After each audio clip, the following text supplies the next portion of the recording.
5 राज्यों में विधानसभा चुनाव की तारीखों के ऐलान के बाद सभी पार्टियों ने कमर कस ली है। इन राज्यों में चुनाव प्रचार की जोर शोर से तैयारी चल रही है। इन सब के बीच तमिलनाडु, केरल, असम, पुडुचेरी और पश्चिम बंगाल में होने वाले विधानसभा चुनाव को लेकर सी वोटर और टाइम्स नाउ की तरफ से सर्वे किया गया है। इस सर्वे के नतीजे में इस बात का अनुमान लगाया गया है कि किन राज्यों में सत्ता परिवर्तन होगा और किन राज्यों में सरकार की पुनः वापसी संभव है। सी वोटर और टाइम्स नाउ की सर्वे की माने तो पुडुचेरी में जहां कांग्रेस पार्टी को झटका लग सकता है, वहीं तमिलनाडु में एआईडीएमके की सत्ता में वापसी असंभव लग रही है। केरल में सर्वे की माने तो लेफ्ट डेमोक्रेटिक फ्रंट को 140 में से 82 सीटें मिलने का अनुमान है, जबकि यूनाइटेड डेमोक्रेटिक फ्रंट को यानी यूडीएफ को 56 सीटों और बीजेपी को वहां सिर्फ 1 सीट मिलने का अनुमान है।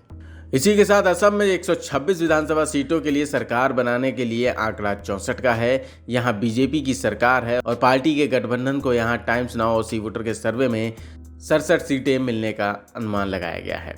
मतलब यहां पार्टी सत्ता में वापसी कर सकती है। हालांकि 2016 के मुकाबले बीजेपी गठबंधन को 7 सीटों के नुकसान होने का अनुमान है।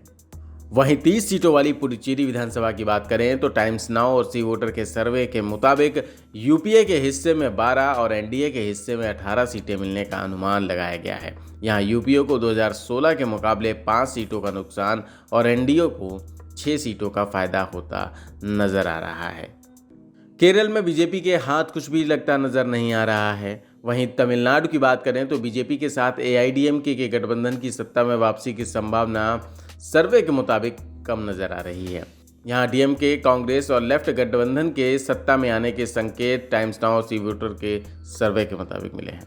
वहीं सबसे अहम पश्चिम बंगाल में क्या होगा, बीजेपी सत्ता पर काबिज हो सकती है, लेकिन उसके आसार अभी सर्वे में नजर नहीं आ रहे। अभी पश्चिम बंगाल में ममता बनर्जी ज्यादा मजबूत नजर आ रही हैं। यहाँ टीएमसी को 154 सीटें मिलने का अनुमान लगाया गया है, जबकि बीजेपी के खाते में 107 सीटें जा सकती हैं। 2016 में टीएमसी को विधानसभा चुनाव में 211 सीटें मिली थीं, वहीं बीजेपी को सिर्फ 3 सीटों पर संतोष करना पड़ा था।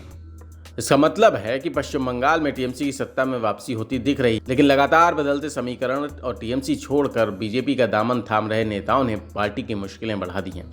इसकी वजह से पार्टी को काफी नुकसान हो रहा है। ऐसे में पल पल बदलते राज्य के राजनीतिक और चुनावी समीकरण में भाजपा के लिए उम्मीद बढ़ गई है। अगर टीएमसी से इसी तरह नेताओं की रवानगी जारी रही तो बीजेपी को पश्चिम बंगाल में बहुमत के आंकड़े पार करने से रोकना मुश्किल होगा। वहीं पीएम मोदी की फायर ब्रांड सभाएं बंगाल की जनता पर कितना असर डालती हैं, क्या उनकी सभाओं में उमड़ी भीड़ वोटों में परिवर्तित होगी, ये भी देखना होगा। इसके लिए 2 मई तक का इंतजार करना होगा, लेकिन सर्वे ने इतना जरूर बता दिया है कि टीएमसी और भाजपा के बीच टक्कर कांटे की है।